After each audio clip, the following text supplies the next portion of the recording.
Salut à tous, salut les membres, bonjour tout le monde. J'espère que vous allez bien.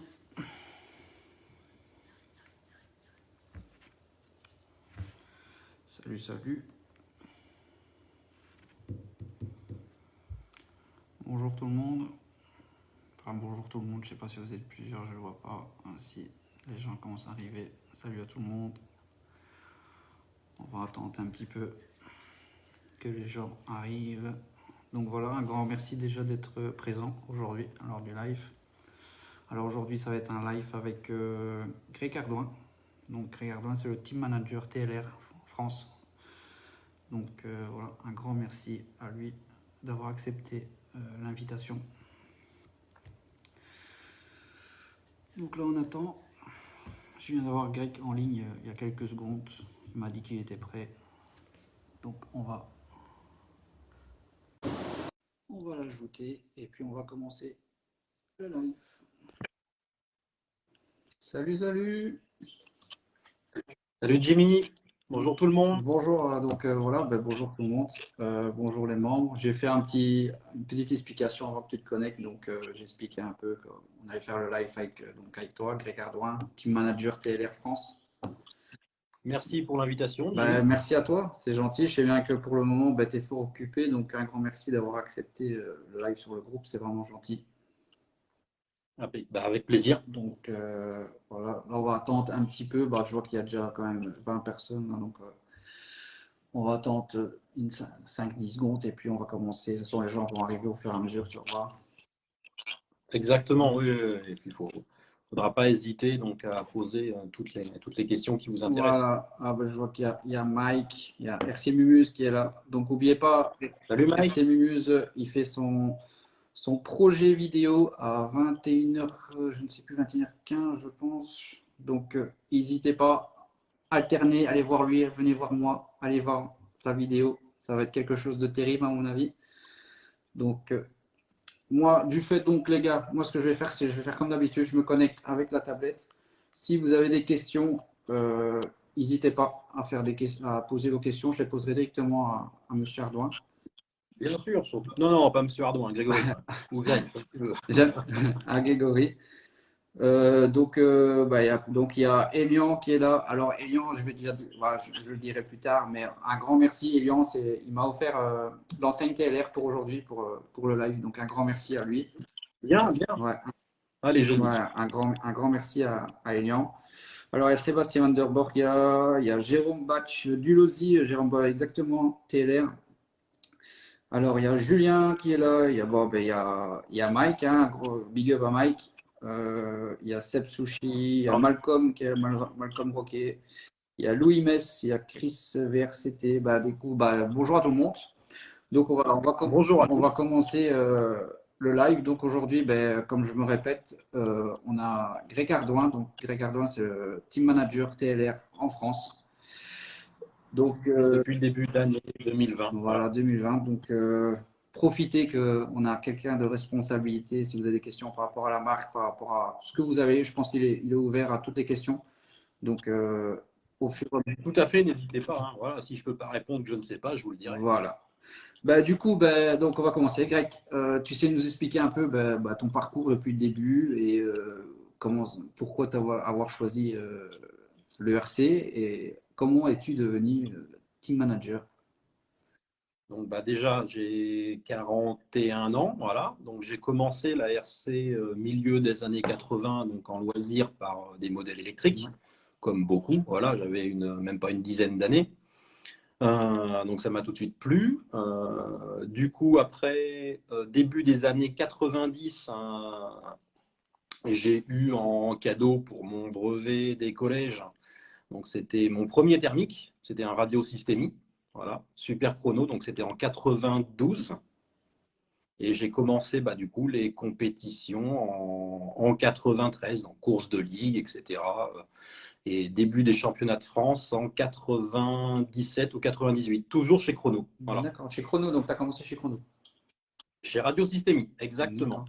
Voilà, donc jusqu'en début des championnats de France en 97-98. Et après, donc, meilleur résultat. Donc, de toute façon, j'ai fait que du championnat de France national, un petit peu d'élite, après être passé expert 2 étoiles. Après, palmarès, j'ai pas un palmarès énorme parce que c'est pas du tout mon. Je suis pas un top driver. Voilà. Euh, j'ai fait quoi? J'ai fait une pole à l'Euro-B, le premier Euro-B qu'il y a eu. Voilà, donc j'étais en pole C'est pas position. mal. J'ai terminé premier français à l'Euro-B qui était à Loudun en 2004. Donc j'avais terminé quatrième. Voilà. Et après, donc de 2004 jusqu'en 2000, que j'y passe, 2008, donc toujours chez Radio Systémie, j'étais en élite. D'accord. Voilà, où le niveau est vraiment, il y C'est le a meilleur. une énorme différence. Ouais. Voilà. Bah, de toute façon, le niveau élite, c'est le maximum, c'est plus fort. Exactement, exactement. Donc ça, c'est jusqu'en 2000, qu'est-ce que j'ai dit? Oui, 2008. Après, j'ai arrêté Radio Systémie, donc de 92 jusqu'à 2008. Donc depuis 2008, je suis chez Lozi. Voilà, j'ai choisi cette marque qui me plaît. La conception mécanique me plaisait. D'accord. Voilà, parce que je suis issu de formation quand même mécanique. Je suis ingénieur en conception mécanique à la base. Voilà. Donc depuis 2008 chez TLR. Également, j'ai pas mal aidé donc Sismic sur les préparations des moteurs, parce que c'était aussi une passion, ça. Le développement des moteurs. Donc, c'était surtout sur les OS Falcon. C'était dans les années 2000, de 2006 à 2010, il me semble. Voilà. D'accord. Et après, donc, j'ai intégré donc, l'équipe Labema. Donc, c'est un fabricant de carburant français pour la recherche et le développement des carburants voitures. Ok, donc tu as vraiment chipoté dans tout ce qui est RC, de A à Z. Exactement. Donc là, pour info, je fais toujours partie de la BEMA. Ça n'a pas changé. C'est en plus de mon rôle de team manager D'accord. Horizon. Voilà. Donc à la BEMA depuis 2012. Voilà. Donc pour la conception des carburants voitures uniquement. D'accord. Donc, du Voilà. coup, ben, Donc, ça... le 16 et le 25 qu'il y a chez la BMA, enfin, du coup, maintenant, il n'y a plus 25, mais je pense que c'est ça. Le 12 et le 16. Donc là, il y a encore le 25, mais qui est plus disponible à la vente. Et après, on va, selon la réglementation qui sera choisie par le gouvernement, on verra bien si on reste au 25 ou si on passe au 12%. D'accord. Et toi, du coup, ben, on va faire vite fait une petite parenthèse par rapport à Oui. ça. Tu penses qu'il y aura beaucoup de différence entre le 16 et le 25? Déjà, c'est pas du 16, c'est du Ouais, 12%. le 12. Voilà. Donc oui, on a déjà fait des tests parce que c'est une loi qui est passée en juin 2019. Donc à la BEMA, on a déjà préparé, on a déjà fait des tests de formule, on a déjà fait des tests au banc. Oui, il y a une grosse perte de couple. Ça fonctionne, mais il y a une grosse perte de couple. D'accord. Voilà. Et Ça ouais, fonctionne. d'accord. Et est-ce que tu penses que par rapport au moteur, il ne pourrait pas faire quelque chose pour essayer de récupérer un maximum la puissance? C'est ce qui va être fait avec les fabricants de moteurs, bien sûr. On va récupérer un petit peu, mais on ne va pas récupérer suffisamment pour avoir la puissance du 25%. Voilà, donc il faudra faire avec. S'il n'y a pas de dérogation pour l'achat du 25%. D'accord. Mais ce n'est pas la mort du nitro non plus. Non, non, non, c'est sûr. Bah écoute, je ne sais plus c'est qui a fait les tests. Bon, comme il dit, il y a une petite différence, mais c'est pas, voilà, ça marche quand même, ça marche quand même Bien bien. sûr. Bien sûr. Donc, du coup, pour mon parcours donc, de 2012 à actuellement toujours chez la BEMA, après, donc, je suis revenu en championnat de France B pour m'amuser quand j'ai perdu mon titre d'expert 2 étoiles. Et puis en vieillissant, je me suis plus passionné à aider les gens, donc à régler les voitures, à comprendre comment ça fonctionnait mécaniquement au niveau des réglages. C'est de la mécanique, c'est de l'ingénierie châssis. Hein. C'est vraiment ton métier, quoi. C'est une Ouais. partie, voilà. Une partie. Donc après, donc j'ai beaucoup aidé. Donc en 2018, mon ami de club de Dolus-Doléron, Alexis Clément, on a été donc champion de France ensemble. Et quand il roulait sur Mugen, voilà, 2018. Donc j'y faisais la mécanique, le réglage moteur et le réglage châssis avec Pascal Guillonnet. Et l'année d'après, donc rebelote champion de France avec Corentin Loison, justement sur le TLR. D'accord. Que je réglais avec son défunt papa. On a passé vraiment de très bons moments ensemble. D'accord. Voilà. Et donc c'est. Ouais, si tu le permets, il y a Oui. une question. Alors, où trouver de bonnes batteries Brush pour la Losi 2.0? C'est des shorties, j'en ai en 90C, mais elles gonflent. Vous savez où trouver des bonnes batteries shorties? Je sais pas si. Je pense que des bonnes batteries. Si une batterie gonfle, hein, c'est que le cutoff est mal réglé, c'est que c'est descendu trop bas en tension, en dessous de 3 volts 15. Je pense surtout que c'est ça. D'accord. Et tu Voilà. conseilles une Après, marque spécifique? Toi, tu roules avec quelle marque? je roule avec les nouveaux accus Donuts, voilà, sélectionnés par Donuts, mais c'est les 4S que j'ai. D'accord. Voilà. Après, c'est pas une question forcément de marque, c'est surtout que l'accu a dû descendre trop bas en tension, c'est pour ça que ça a Je gonflé. pense aussi, ouais. Voilà. Donc je termine sur mon Ouais, vas-y, je t'en parcours. prie. Euh, Dès que Jérôme Sartel a arrêté d'être chez TLR en partant chez S-Works, donc j'ai été contacté par le team manager Europe, Francesco Baldo, pour reprendre sa place, parce que ça faisait déjà des années que j'étais pilote aidé TLR. Il a vu l'implication que j'avais dans la marque, la fidélité, l'aide aux gens, donc automatiquement, il m'a proposé le rôle de team manager France, Cool. Donc, que j'ai accepté avec grand ouais, plaisir. je me doute. À la limite, tu le faisais déjà sans le vouloir, tu étais déjà un peu là-dedans, quoi. J'ai aidé, oui, mais toujours dans l'ombre de Jérôme, parce que c'était son boulot. Voilà, je n'allais pas lui prendre son Ouais, boulot. ouais. Il y a Philippe Dominguez qui dit on l'appelle pas El Professeur pour rien. Merci, Philippe. C'est un de nos pilotes TLR brushless, D'accord. Philippe. Ben, du coup, on va parler en tant que team manager. Quelles sont tes responsabilités et tes devoirs dans ce rôle? Donc déjà, c'est d'aider tous les pilotes, que ce soit au niveau loisirs, Open, promo, championnat de France, sur tous les produits TLR. Donc les conseiller sur les réglages, sur quelle voiture prendre, sur les astuces du team, euh, sur le montage du châssis quand ils ont un doute. Donc ils m'appellent, ils m'envoient un messenger, un mail, ce qu'ils veulent. Parce qu'il n'y a pas que des gars qui font de la compétition, il y a aussi des gens qui s'amusent chez eux sur leur piste privée, qui font du bashing, il y a vraiment de tout. Donc il faut vraiment s'occuper de tout ce panel de passionnés de modélisme. D'accord. Et c'est Voilà, toi donc ça c'est un premier ouais, point. c'est toi qui s'occupe des recrutements ou pas du tout? Le recrutement, oui, D'accord. tout à fait. Sur la France, exactement. Donc là, on a sur l'élite, j'ai recruté donc Corentin Loison et Malcolm Roquet pour la saison 2021 D'accord. sur l'élite. Donc ce sont des drivers pilotes Europe. Voilà, c'est moi qui les ai recrutés avec l'accord du team manager Europe, qui est Francesco Baldo. D'accord. Mais ce sont des pilotes Europe. Voilà. Ok. Top, top, top. Et du coup, donc, qui veut dire que pour l'instant, tu as deux pilotes élites. Exactement. Donc j'ai deux pilotes élites pour 2021. C'est des pilotes qui sont donc pilotes officiels de TLR Europe. Après, il y a d'autres pilotes qui sont des pilotes magasins. D'accord. Ok. Voilà. Et ces pilotes magasins, je leur donne les mêmes conseils techniques qu'à Malcolm ou à Corentin. D'accord. Ok. Donc, ils sont vraiment sur le même piédestal, quoi qu'il arrive. Exactement. Exactement. Super. Bah, c'est une belle mentalité. Au moins, il n'y a pas de préférence et ils sont tous au même niveau.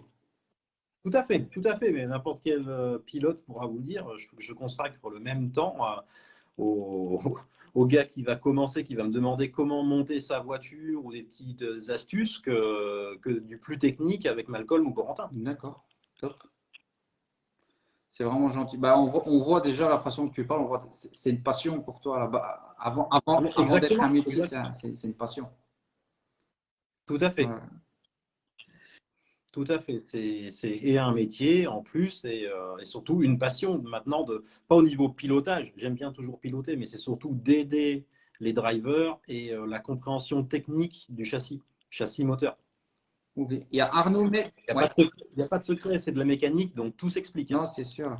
Il y a Arnaud Metz qui te dit toujours aux côtés des pilotes pour apporter son aide, ses explications, ses conseils. Merci Arnaud.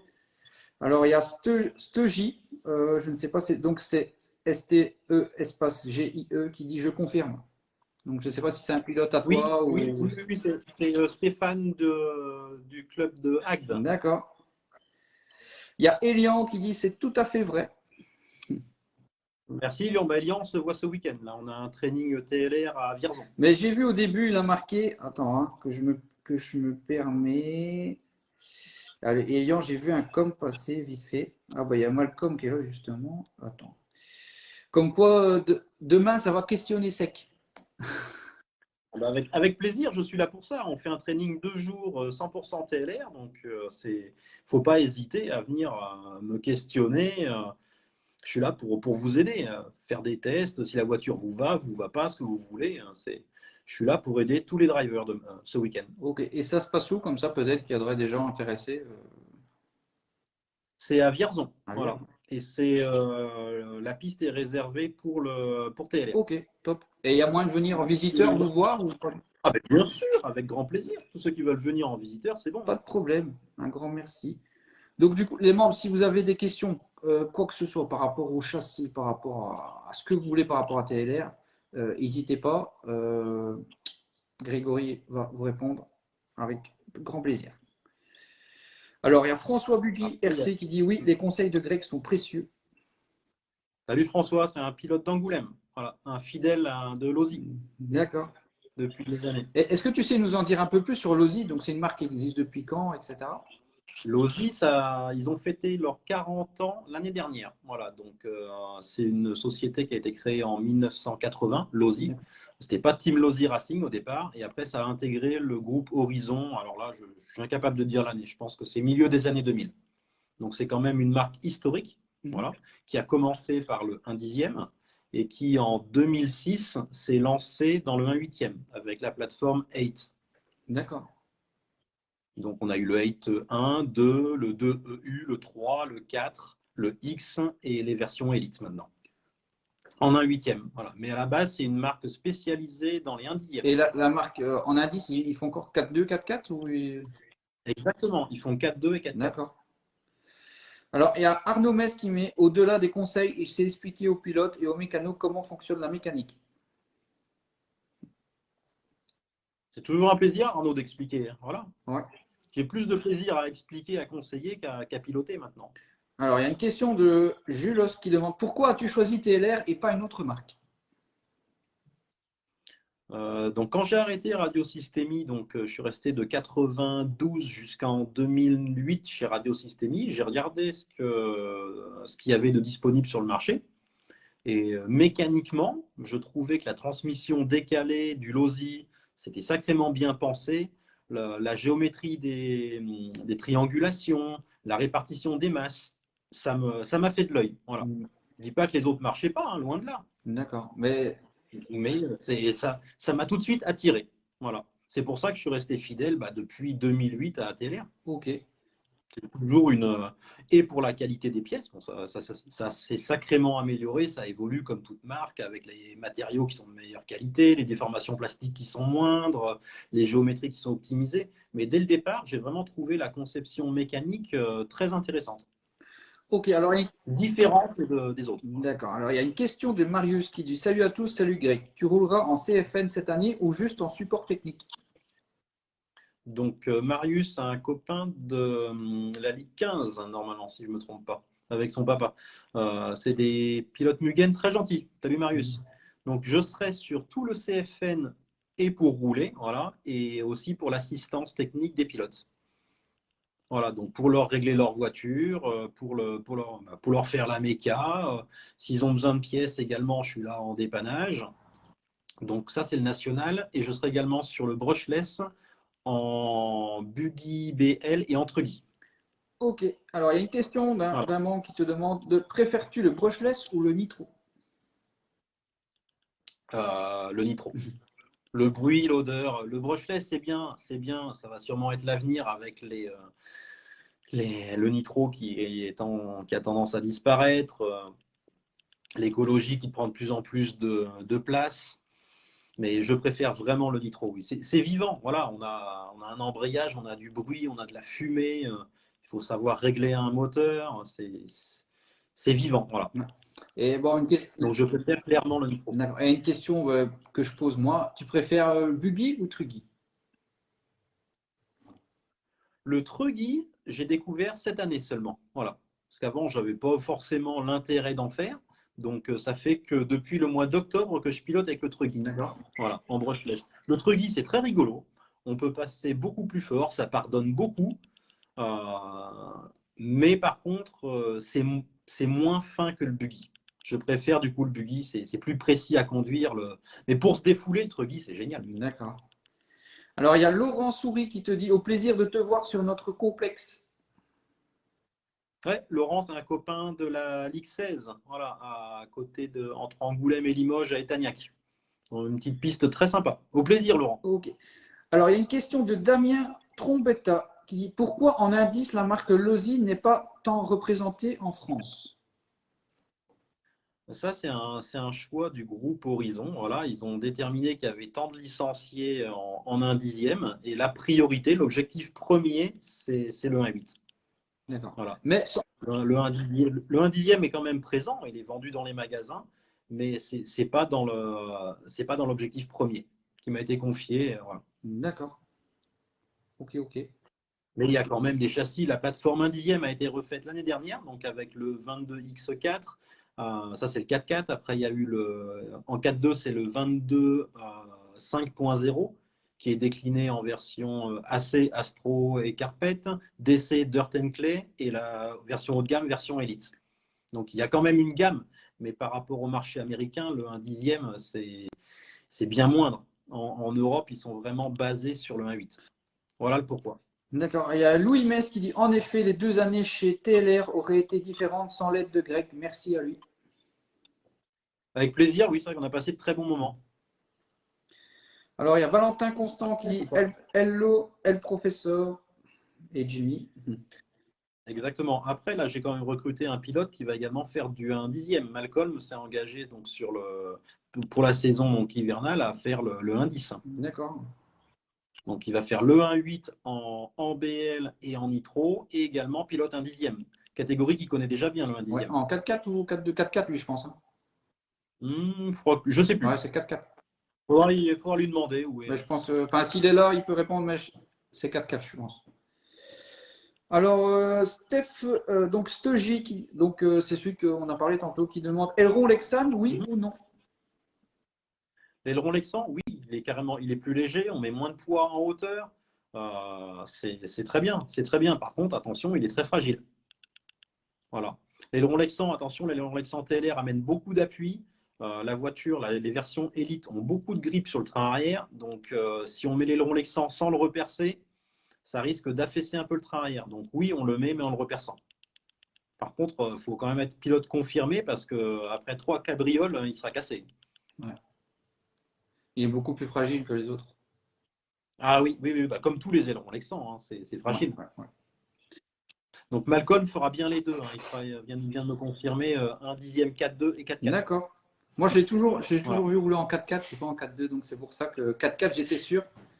Mais 4.2 également. d'accord. Alors, il y a Pascal Guillonnet qui dit salut RC Mode et Tonton Grec, une collaboration inoubliable, tellement de choses apprises à ses côtés, nul doute que la team va bombarder. Bise. Avec plaisir. Donc avec Pascal, on est son fils Antoine, donc maintenant qui roule sur HB. On avait gagné Padova ensemble sur l'Aussie en 2015. Voilà. Première fois avec le minot qui avait une douzaine d'années. On était allé la première fois à Padova, il avait gagné Padova. Ok. On a un excellent souvenir. Voilà. Et c'est aussi un collègue de club à Dolus de l'Eau. Mais enfin, une petite parenthèse, hein, j'en profite. Ce qui est bien dans le RC, c'est que malgré que les gens sont chez Swartz, qui vont chez TLR, ou qui sont chez TLR, qui partent chez Mugen, vous avez toujours une forte complicité famille, et je trouve ça ce qui est merveilleux dans le RC. Enfin, je ne sais pas ce que tu en penses. Personnellement, oui, parce que j'apprécie les gens qui soient, peu importe la marque où ils sont, quand on est bien avec on s'entend bien au niveau personnalité avec une personne, qui soit HB, Mugen, Kyosho, mais ça change strictement rien. On passe de très bons moments ensemble. Ouais, c'est ça qui est. Ça serait dans une autre limite, dans les voitures, etc., les réels, ça se passe pas comme ça. Il y a beaucoup de. Bien sûr. Après, il y a tout le temps des tensions en course, ce qui est normal. C'est la course, c'est la compétition. Et heureusement, sinon, ça rimerait à rien. S'il n'y avait pas de pression ou des petites tensions, il n'y aurait pas d'esprit de compétition. Mais je trouve que la concurrence, on voit beaucoup moins la concurrence RC. Voilà. Même si en circuit, je vois des pilotes, que ce soit des Sources, Mugen, TLR, mais ils vont s'embrasser, ils sont ensemble, rigolent. Malgré que, voilà, quand ils sont sur le circuit, bien sûr, il y a l'esprit compétitif. Mais je veux dire, hors circuit, voilà, on voit que c'est vraiment des esprits fort soudés. Bah, bien sûr, on est là pour passer un bon moment. Il n'y aura rien à gagner au final. Ouais. Hormis une belle plaque et puis un contrat de sponsoring au mieux pour les meilleurs, on ne roulera jamais sur l'or en faisant de la RC. D'accord, On est là pour passer un bon moment. c'est sûr. C'est ça que j'apprécie énormément dans ce loisir. Donc, bah, du coup, est-ce que tu peux nous présenter un peu les châssis Losi? Les châssis, donc bah, Le Truggy, si tu veux.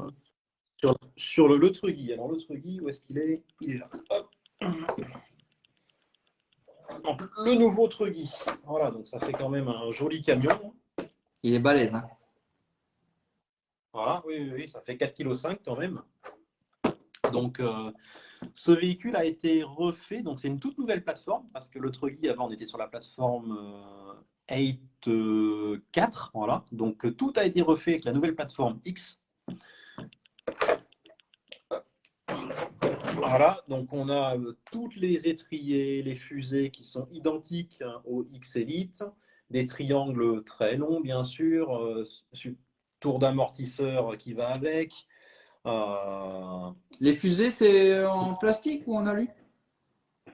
Les fusées sont toutes en alu. Là, sur la mienne, c'est les étriers qui sont en. Mince. C'est les étriers qui sont en aluminium. Et ça, Voilà. c'est une option ou c'est d'origine? Oui, c'est une option. Les fusées sont d'origine. Donc, comme option sur celle-ci, qu'est-ce que j'ai? J'ai les étriers alu, les fusées alu arrière. Voilà. C'est juste une option pour le look parce qu'elles sont. Sur le Truggy, il n'y a pas d'intérêt. On utilise les points d'origine des plastiques. Donc, c'est vraiment pour se faire plaisir. D'accord, c'est esthétique. Exactement. Sur le Truggy. En buggy, non. On se sert beaucoup des points d'ancrage option. D'accord. Voilà. Et l'avantage de ce Truggy, bah, c'est que c'est soit une version brushless, comme celle-ci, soit une version nitro, parce que le châssis est le même. Et dans le kit, il y a tous les éléments pour faire un nitro. Le réservoir, la platine radio, pour mettre le cerveau de gaz. Là, on voit dessous les trous pour ancrer le moteur. Voilà. Donc, si un week-end, on a envie de faire du nitro, c'est possible. On revient avec la version nitro. D'accord. On peut passer de l'un à l'autre. Donc voilà, il n'y a pas besoin d'acheter un autre kit. Avec celui-là, on sait faire les deux. Non, exactement. Un gros avantage. Oui. Bon, après, il y a quand même plus de Truggy en BL. Le Truggy Nitro, il n'est pas représenté. Il n'y a pas de championnat de France de Truggy Nitro. C'est surtout aux États-Unis et en Angleterre. Voilà. Donc, voilà le nouveau Truggy. Donc, qu'est-ce qu'on a? La cellule avant qui est identique à ouverture rapide. Ça, c'est bien. Le diff central, c'est pareil, ça se démonte par les 4 vis du palier. J'ai vu support amortisseur à l'avant, c'est alu? Ah oui, c'est d'origine en aluminium. Sinon, en plastique, c'est inconcevable. Non, parce qu'il y en a, ils mettent du carbone, tu vois, donc c'est pour ça que il existe en option en carbone pour alléger, et à l'avant et à l'arrière, donc je ne les ai pas mis. D'accord, toi, tu as laissé purement d'origine. Oui, ce qui n'est pas d'origine, j'ai dit, c'est les étriers en aluminium et les fusées arrière en alu. C'est tout. Toute la voiture est d'origine. Ok.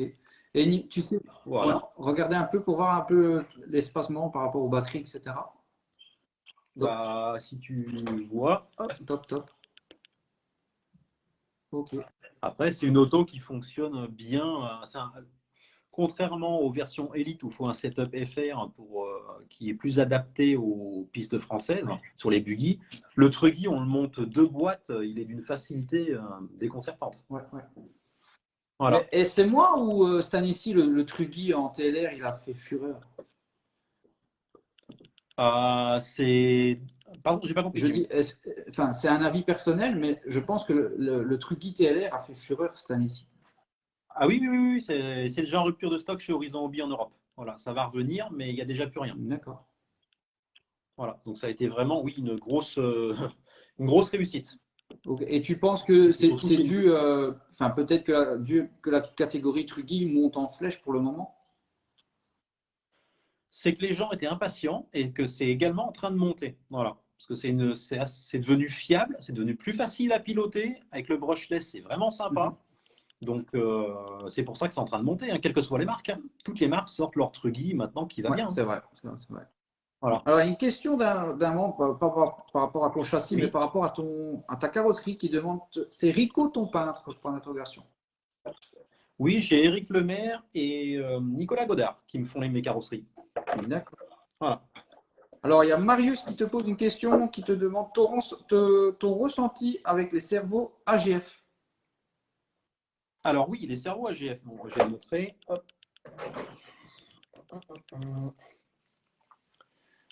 Voilà, donc là, c'est le 45 kg qui est monté dessus. Cette marque de cerveau, elle existe déjà depuis 2008. Donc, c'est vraiment un fabricant qui fait historique. On a testé ça donc, depuis début 2020 avec le Team Donuts. D'accord. Et ce qu'on a sourcé pour avoir des bons cerveaux avec un bon ressenti.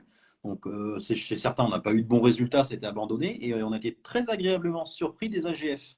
Ce qui est surprenant, c'est le feeling de pilotage. C'est pas plus rapide, c'est pas plus puissant, mais on a une sensation de précision. Je ne sais pas l'expliquer, mais tous ceux qui ont testé, c'est vraiment bluffant. Et ça doit venir qu'il n'y a plus de potentiomètre. On est sur un capteur magnétique qui va déterminer la position du cerveau. Ok.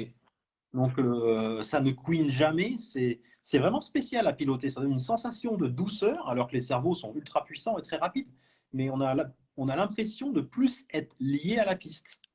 C'est vraiment très très doux à conduire. D'accord. Et au gaz, ça ne se sent pas trop, mais à la direction, c'est impressionnant. ok. Donc, Voilà. t'es content de cette marque. Ah oui, oui, oui, j'ai même lâché les KO Propos que j'avais, qui sont d'excellents cerveaux, que j'avais depuis. Ça faisait 10 ans que j'étais chez KO, avec des cerveaux haut de gamme. C'est beaucoup plus agréable à conduire avec cela. D'accord. On va pas plus vite, mais c'est plus agréable. Voilà. Ok. Et tu parles de Donuts. Enfin, tu as déjà parlé de. TLR, tu travailles avec Donuts ou rien à voir? Donut, c'est un revendeur TLR. Ok, donc Voilà. Donuts est revendeur TLR. C'est un magasin qui distribue TLR, Ok. exactement, comme d'autres en Bah, France. comme ça, c'est bien de le dire. Comme ça, ouais, peut-être pour les gens qui cherchent du TLR, bah, au moins on sait bien que Donuts le vend. Je pense que Wartel Shop le vend aussi. Sûrement. Ok. Ok, ok. Je regarde. Et par rapport au. T'as un buggy là sur toi ou pas? Oui, oui, oui. Ah. Oui. En brushless ou Bon, en on va commencer par le brushless, on prendra le nitro après. de brush. Hop. Voilà, le brushless, donc la version le XE Elite. La carrosserie, elle est pas mal, hein. Voilà, exactement. Bah, ça, c'est une carrosserie avec la mer. D'accord. Voilà, toujours magnifique, un boulot nickel, c'est rien à dire. Comme celle de Nico, elles sont vraiment très bien. C'est une carrosserie de l'année dernière, on n'a pas beaucoup pu rouler. Voilà. Elle est encore neuve. Exactement, À peine exactement. rodée. Donc le XE, bah, on peut voir, c'est la même chose que le Truggy. On va retrouver les fusées alu, les étriers qui sont en option, tour d'amortisseur alu, bien sûr, ça existe aussi en carbone. Donc là, oui, c'est vraiment une nouvelle plateforme, la plateforme X, surtout avec les versions Elite qui ont corrigé tous les défauts du premier Losi X qui est sorti. Voilà. Et le premier est sorti en quelle année? 2000, fin 2018. Voilà. On l'a eu à Noël 2018. Donc là, c'est vraiment on a une géométrie qui fonctionne bien. Il y a rien de révolutionnaire, mais il y a un équilibre châssis qui est bon. Voilà. Et qui est vraiment facile à piloter pour quel que soit le driver. Ok. Il y a une question de Marius, à mon avis, par rapport au cerveau, tu seras peut-être m'en dire plus, qui demande Oui. pas plus de chauffe avec le magnétisme. Rien du tout. Non, il n'y a aucune chauffe. On a testé cet été, donc pendant la canicule, au sol mesuré 68 degrés, 45 minutes de roulage. On n'a pas fait les butées de cerveau volontairement, on ne l'a pas cramé. Ok. Voilà. Non, non, c'est vraiment aucune chauffe. Ça ne change rien, le capteur magnétique. Ça donne juste qu'il n'y a plus de potentiomètre. Les pistes du potentiomètre, c'est un composant électronique qui peuvent s'user. Voilà. Et là, c'est un capteur magnétique. Non, il n'y a plus de frottement, donc ça ne peut pas s'user. Ok, top. Donc, sur le buggy, qu'est-ce que tu conseillerais du coup en option? En option, Bon, donc, qu'est-ce on qu'il y va a? dire plutôt option qui va servir, pas option esthétique. Exactement. Donc, on a les étriers alu qui sont là. qu'est-ce qui va servir? Ça va être on les prend parce qu'on utilise le trou pour ancrer le tirant de carrossage, le trou bas sur l'étrier qu'on voit au bout de mon Ouais. doigt. Ça, c'est très important sur le buggy. Sur le truggy, non, mais sur le buggy, oui. Voilà. Ok. Ça donne une direction très douce, ça nous calme l'avant parce qu'on a un angle de braquage qui est énorme sur la voiture. Et si on va à fond, on tourne autour d'un cône. D'accord. Donc, du coup, on a cette option-là qui est intéressante. Autre option, je vais dire, ça dépend des feelings. On a la prépondérance qui est dans le diff avant, voilà, à l'intérieur de la cellule. Donc, bon, il faudrait que je démonte, on ne peut pas le voir.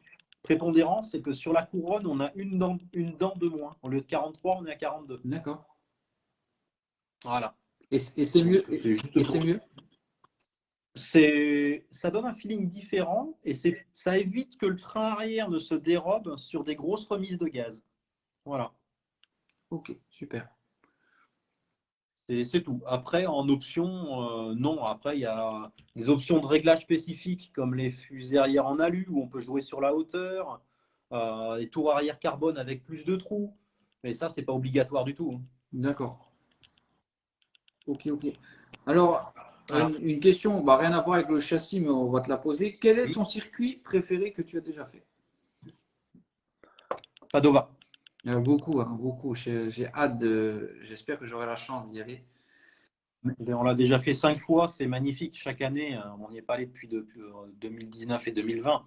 On n'a pas pu, mais on s'est régalé. Les 5 fois où on y est allé, on est toujours excité. C'est magnifique. Ouais, ouais. Voilà. Sinon, en l'RCF 42, qui est un magnifique circuit, Mm. gros plaisir. Voilà. Bah, l'avantage de Padova, c'est que c'est enfermé. C'est un gros avantage. Tout à fait. Tout à fait. Non, c'est à Et faire. je pense que c'est un des seuls recouverts, hein, non? Moi, personnellement, je ne connais pas, Pour mais qui aux États-Unis. Aux États-Unis. Après, en France, il y a Reims, mais c'est pas autorisé pour le nitro. d'accord. Ok. Alors, une question de Chris VRCT qui dit Oui. pourquoi peut-on décaler le moteur répartition des masses? Le moteur, non, on peut pas le décaler. C'est simplement c'est le système d'accroche qui est comme ça. Après, oui, on peut le décaler allez, on va dire 3-4 mm.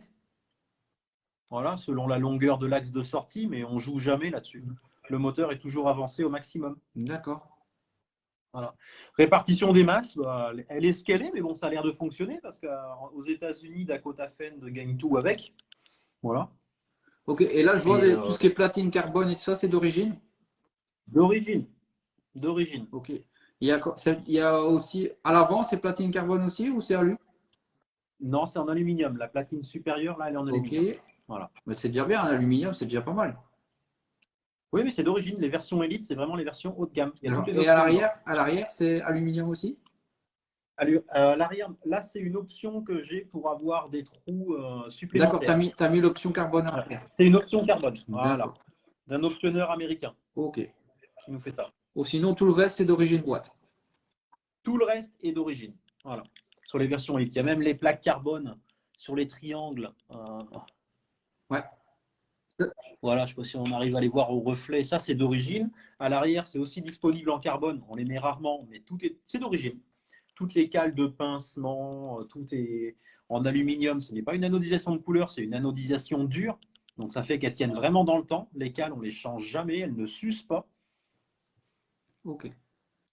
Voilà. Donc, c'est des châssis de compétition moderne. Ben, c'est bien, c'est qu'il y a beaucoup d'options d'origine. Bah, elles sont full option. Il manque juste les étriers alu. Voilà, ça c'est vraiment nécessaire. Je vais dire la prépondérance selon le niveau et l'exigence de pilotage. Voilà, et c'est tout.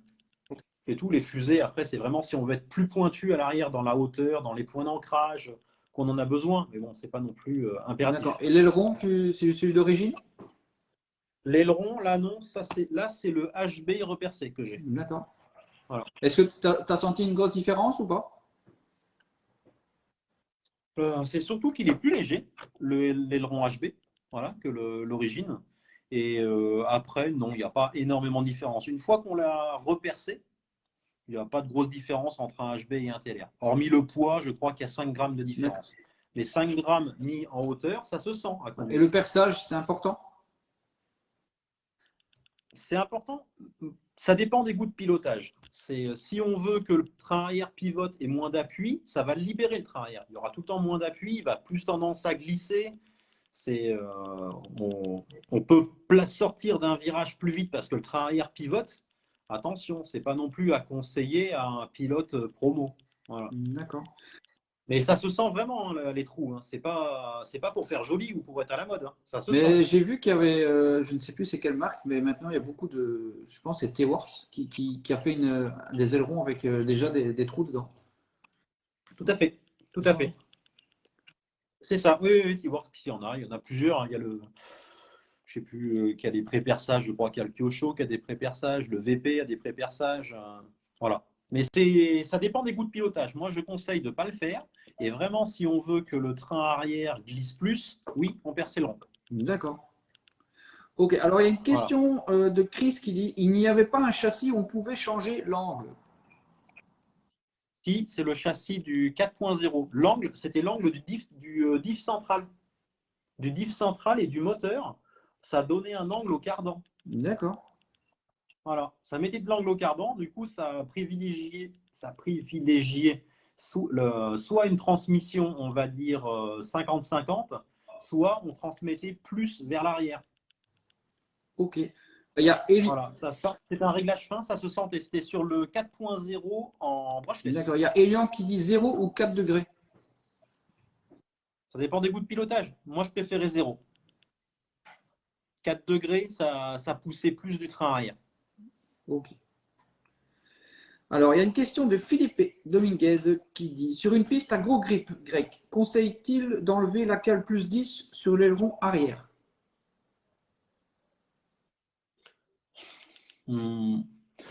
Pas dans un premier temps. Pas dans un premier temps. J'ai plus conseillé de lever la fusée arrière, de la mettre plus haute, c'est-à-dire que le cardan va être éloigné du triangle, on va monter en hauteur pour générer de la glisse. Également, donc, de monter le tirant de carrossage arrière sur la tour. Ça va aussi générer de la glisse. Et c'est vraiment dans le dernier cas qu'on enlèvera la rehausse d'aileron.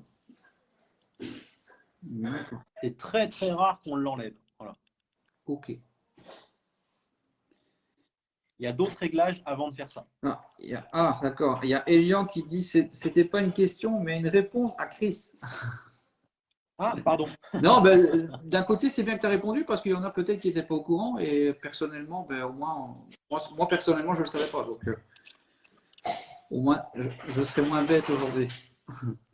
Mais ça se sent, la hauteur d'aileron, oui, elle se sent réellement. D'accord. Donc, toi, tu conseilles de mettre le plus haut? Oui. Et vraiment, si on est dans le dur et après avoir fait d'autres réglages au niveau du train arrière sur la hauteur de la fusée, sur la hauteur du tirant de carrossage, là, on enlèvera la rehausse d'aileron. D'accord. Et je suppose donc qu'il y a deux supports différents, alors c'est ça? Non, pas du tout. On a le support est le même et on a une cale. On a une cale qui est, voilà, ici. Ah ouais, j'ai vu. Une cale de 10 mm d'épais qui nous relève l'aileron. Ok. Et du coup, c'est des pas. cales qu'on peut retirer et la remettre après. C'est une cale de 10 mm qu'on monte voilà, au choix. Ok, top. Mais d'origine, sur la notice, il faut bien la mettre. Ok, alors il y a Felipe Dominguez qui dit oui, ça se sent beaucoup pour ça que je pose la question. Comme la carrosserie, ça change pas mal le comportement. Exactement, la carrosserie, oui, ça contribue. Oui. Selon l'appui, si c'est un appui plus sur l'avant, plus sur l'arrière, ça va vraiment changer le comportement de la voiture. D'accord. Bah, si tu veux, on peut passer à la nitro. Oui. Sauf si tu veux encore parler un peu de la brushless, si tu as des choses à dire. Non. Non, le brushless, après, c'est un châssis qui est éprouvé, qui marche bien. Il n'y a rien de spécifique. Hein. C'est une auto qui est fiable maintenant, qui est conduisible, on va dire, facilement. Voilà, s'il y a des questions, après, les gens peuvent me demander en privé. C'est avec plaisir que je répondrai. Ok, un grand merci à toi.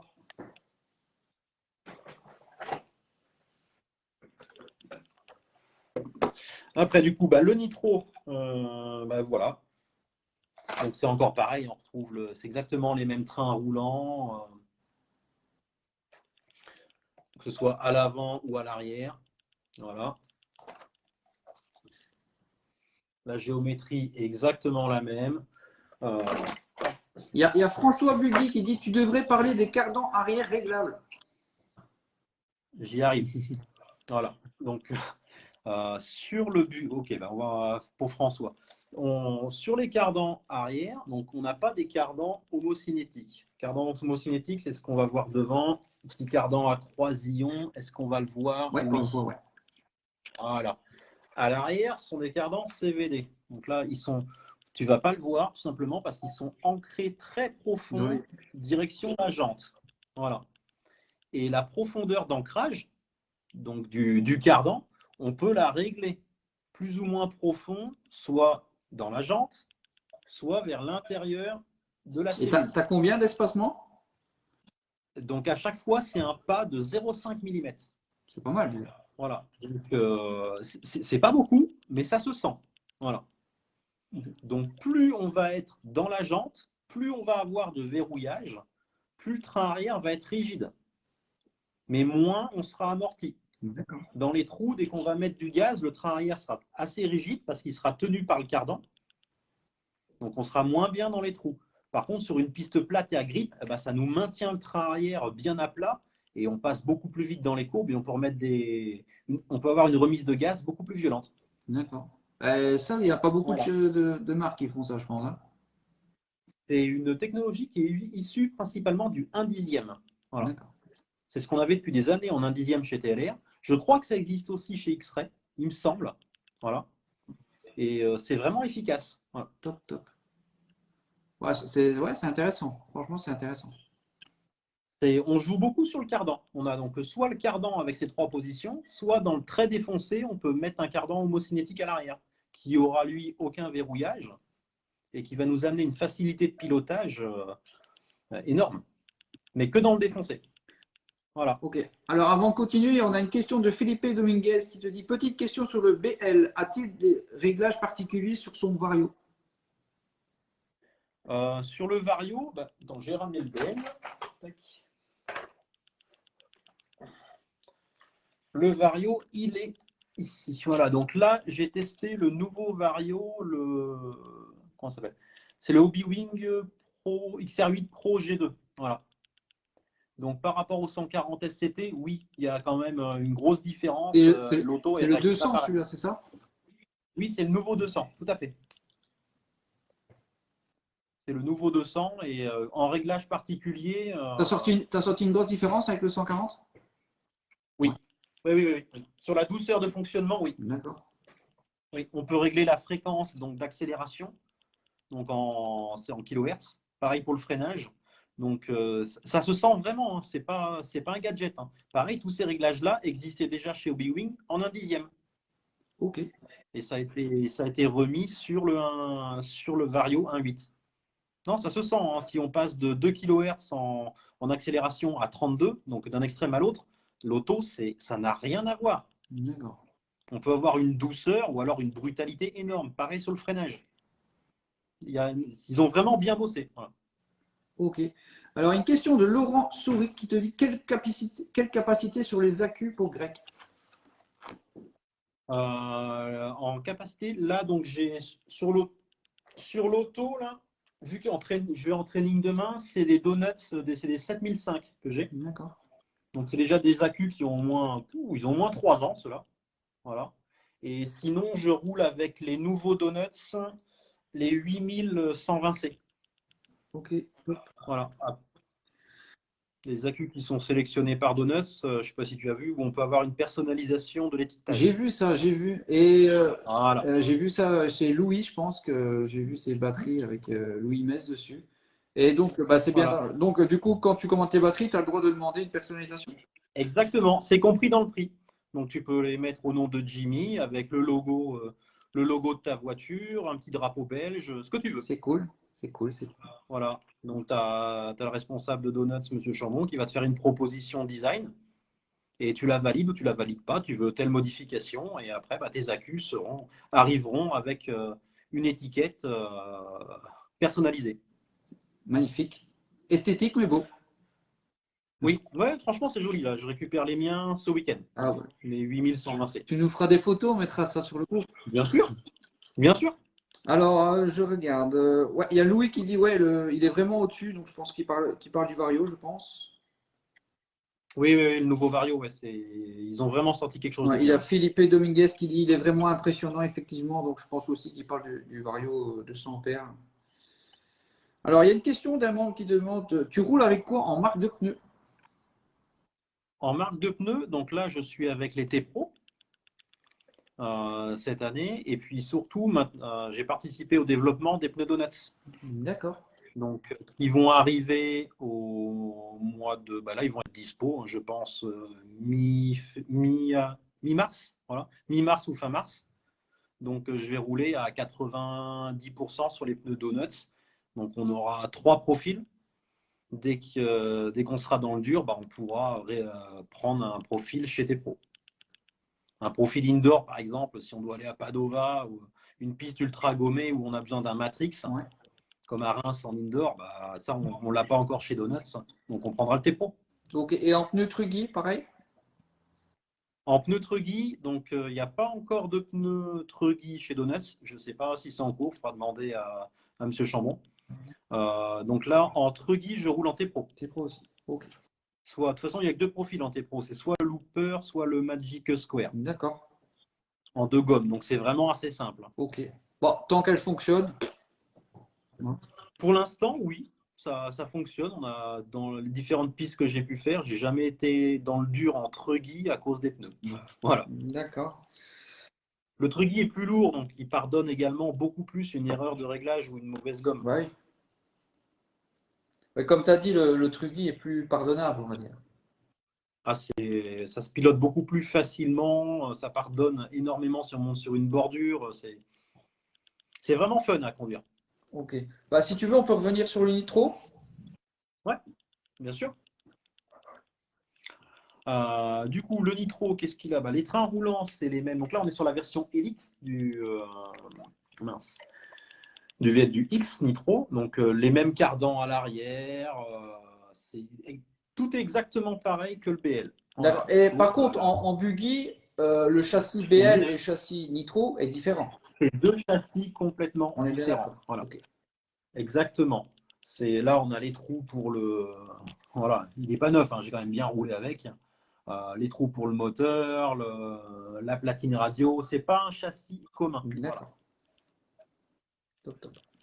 Donc, la version Elite, donc qu'est-ce qu'elle a de différent? Un châssis qui est plus court à l'avant, plus court à l'arrière, donc pour une meilleure répartition des masses. Parce qu'elle était un petit peu longue sur la version 1. Les triangles, on a des triangles pleins. Avant, on avait des triangles ajourés qui se déformaient à l'avant et à l'arrière. Voilà, c'est triangle plein. Les options en carbone, c'est toujours dans le même kit aussi? D'origine. Là, elle est d'origine. Ok, top. Seule option qu'il y a, on a les fusées arrière en alu. Deuxième option, l'étrier en aluminium. D'accord. C'est les 2 seules options de la voiture. Le carbone au milieu, là, et pour le cerveau, je ne sais pas si on le voit. Ouais, on voit, c'est bon. Ouais. Voilà, ça c'est d'origine en carbone. Tu rajoutes du poids sur les nitros ou pas du tout? Non. Non, non, non, non, non. J'en rajoute à Montpellier ou à Padova, 20 grammes devant, 20 grammes derrière, juste pour avoir un châssis plus lourd, pour avoir, comme c'est des pistes très glissantes, pour gagner en motricité. D'accord. Sinon, l'équilibre du châssis, non, il est très bien d'origine. Ok. Et si par exemple, tu as un châssis par exemple enfin, qu'à l'arrière il chasse trop, c'est mieux de mettre du poids? Non, Non. non, pas du tout. Le poids, il est là pour la répartition des masses en l'air ou pour la D'accord. motricité. Si le châssis il part trop de derrière, c'est que le réglage du train arrière il est trop lâche ou le train avant est trop efficace. D'accord. Non, mais c'est pas en mettant du poids. Le poids, ça va être. Oui, si on met une boule de pétanque derrière, ça va tenir. Mais c'est pas bon. C'est pas bon. C'est qu'il y a quelque chose d'autre qui ne va pas. Exactement. Ok. On va plus jouer sur les amortisseurs, sur la prise de carrossage. Ici, on va baisser pour avoir du grip. On va remonter pour la faire glisser. On va jouer sur la hauteur de la fusée arrière. On va la lever pour faire glisser le train. On va la baisser pour récupérer du grip. On va jouer sur le pincement. Le pincement, il varie entre 2 et 4 degrés. Donc, on a le choix, voilà, sans changer la cale. On a des petits inserts là à l'intérieur pour justement ajuster comme il faut. Top, top. Voilà, ça c'est pour le train arrière. Et le train avant, si le train arrière glisse, donc on peut calmer le train avant donc en mettant le trou qui est ici, là, sur le trou bas sur l'étrier. Ouais. On peut également, donc, sur la tour, on a je ne sais pas combien de trous, c'est difficile à montrer, de trous de tirant de carrossage. Ouais. Voilà, donc à régler la hauteur. On peut mettre la prépondérance aussi. C'est quand on donne un coup de gaz violent, ça nous remet le châssis dans l'axe. Voilà, c'est au point. Il y a toutes les pièces chez TLR. On a des étriers avec plus de chasse aussi en option. Là, c'est des 17,5. Il existe des 20 degrés. Ok. Pour les pistes à très très fort grip ou alors pour les pilotes qui sont très violents du volant. Donc il y a toutes les pièces options qui sont disponibles pour mettre l'auto à son goût. Ok. C'est super. Voilà. Okay. Et en moteur, c'est le Dirt, c'est ça? Alors en moteur, là c'est le Dirt de chez Yelazi. Ouais. Donc c'est le haut de gamme de chez Daniel Yelazi. Voilà, c'est un moteur OS. On avait fait un live avec Daniel Yelazi et Jérôme Sartel là-dessus. Donc c'est une base R21 OS R2103 R5 transfert qui est préparée pour la douceur et la consommation. Ok. Que tu conseilles, je suppose. Voilà. Alors oui, c'est un excellent moteur, donc rien à dire, ça pousse vraiment très fort, c'est facile à conduire. Après, ça a quand même un certain coût, on est chez l'OS. Ouais. Donc pour une utilisation, on va dire open ou promo, si on veut se faire plaisir, oui, le moteur est magnifique. Sinon, on a fait des tests depuis la fin de l'été sur la gamme Argus pour RC Streamline, donc qui est l'importateur de ces moteurs. Et on a d'excellents résultats pour des moteurs qui sont à moins de 300 €, qui arrivent pré-rodés. Ils sont d'une douceur à conduire. Il y a moins de puissance qu'un OS, hein, ça c'est clair. Mais ça se règle très facilement, ça pardonne les erreurs de réglage, ça cale pas, ça engorge pas au plein. C'est très surpris de ces petits moteurs Argus. Voilà. D'accord. Alors, il y a une question de Philippe qui dit Greg, peux-tu nous parler de la cale LRC? Cale LRC, d'accord. Alors, la cale LRC, c'est la cale qui est. Là, c'est pas la LRC, c'est la cale de pincement. Voilà, là, c'est la cale standard. Donc, chez TLR, il existe une cale LRC qui veut dire Low Roll Center, centre de roulis bas. C'est-à-dire que les trous qui sont là, où il y a les axes, ils sont plus bas. Qu'est-ce que ça va changer? Ça va baisser le centre de roulis, l'auto va plus travailler et elle va générer plus de grippe sur le train arrière. D'accord. Voilà. C'est une cale qui est en option, qui doit coûter dans les 19 ou 20 €, je ne sais plus exactement. C'est une cale qu'on met sur les pistes très glissantes, comme à Montpellier, comme à Padova, comme sur la pluie. D'accord. Ça va beaucoup plus faire travailler la voiture en roulis, mettre plus de poids à la roue et générer du grip. Ok. Donc, on va dire que c'est une pièce qui est bien d'avoir dans son panier. Exactement. Exactement. Attention, après, il faut l'enlever sur les pistes des cache-up du grip. Si on laisse cette cale-là, la voiture, elle va planter sur le train arrière, elle va faire un casque. Et c'est inconduisible. Voilà. Ça fait partie des pièces à avoir pour régler la voiture dans certaines conditions de piste. D'accord. Top. Je regarde. Si vous avez des questions, n'hésitez pas à profiter. Que ce soit sur les châssis. Bien sûr. N'hésitez pas à poser des questions. Sur le moteur, sur du carburant, sur les cerveaux, il n'y a pas de problème. Hein. Si je peux aider, c'est avec plaisir. Du coup, je suppose que tu as fait ton stock de carburant 25? Honnêtement, non, parce que vu que je travaille à la BEMA, je peux en avoir quand je veux. C'est vrai, ça. Voilà. Donc, non, j'en ai pas. J'en ai pas. Je dois avoir une dizaine de litres seulement. Et là, on affine les formules au 12%. Voilà. Voilà. Et par rapport à ça, est-ce que donc on peut plus donc les magasins ne peuvent plus les vendre, mais est-ce que vous avez le droit de liquider le restant de stock ou pas? Exactement. Oui, c'est une loi qui a été votée, donc un décret européen, application au 1er février 2020. Donc les magasins n'ont plus le droit de le vendre au grand public. Voilà. Nous, à la BEMA, on peut toujours le fabriquer, il n'y a pas de problème. Mais on peut le vendre au magasin, mais le magasin, lui, n'a pas le droit de le vendre au grand public. D'accord. Et donc, celui qui désire en avoir, comment il peut faire? C'est fini. D'accord. C'est fini. Légalement, c'est fini. Voilà. Après, je doute que si des magasins en ont encore en stock, je ne pense pas qu'il y ait un gendarme derrière la porte du magasin pour vérifier. Voilà. Mais en tout cas, au 1er février 2022, on n'aura plus le droit de l'utiliser. Ça, c'est fini. Voilà. Donc après, ça peut être en training. Hein. Ouais. Mais en compétition, Sauf si on a une dérogation qui arrive gouvernementale. Là, c'est mais je justice. pense qu'ils sont ils sont en train de se battre pour C'est en l'avoir. cours. C'est en cours. On est en contact avec à l'ABEMA, voilà, avec le gouvernement. Ça fait plusieurs mois qu'on travaille là-dessus. Donc, on est au point. Voilà. Ok. Bah, dès que tu auras plus d'infos, n'hésite pas à nous contacter. Et ce sera annoncé bien sûr par le PDG de l'ABEMA et puis les autres intervenants du modèle. Rémi. Ok. Alors, une question pour toi. Greg a déjà essayé les pistons à clapper comme chez VRP. Bien sûr, on teste. Alors, On teste. Bah, il y a tellement de pistons différents. Oui, ça amène quelque chose. On peut arriver sur une piste à que l'auto soit magique, qu'on ait un grip de folie, une très bonne motricité. Mais dès que la condition de piste va changer, l'auto, ça peut devenir une merguez énorme. Donc, c'est très compliqué à maîtriser le paramètre clapé pour les variations de piste. Il faudrait que la piste ne bouge jamais, qu'il n'y ait pas de variation de grip, faire beaucoup d'essais, et oui, il y aura un gain. Mais dès que ça va commencer à se trouer, ce ne sera plus la même chose. Dès que le grip va sortir, ce ne sera plus les mêmes clapets.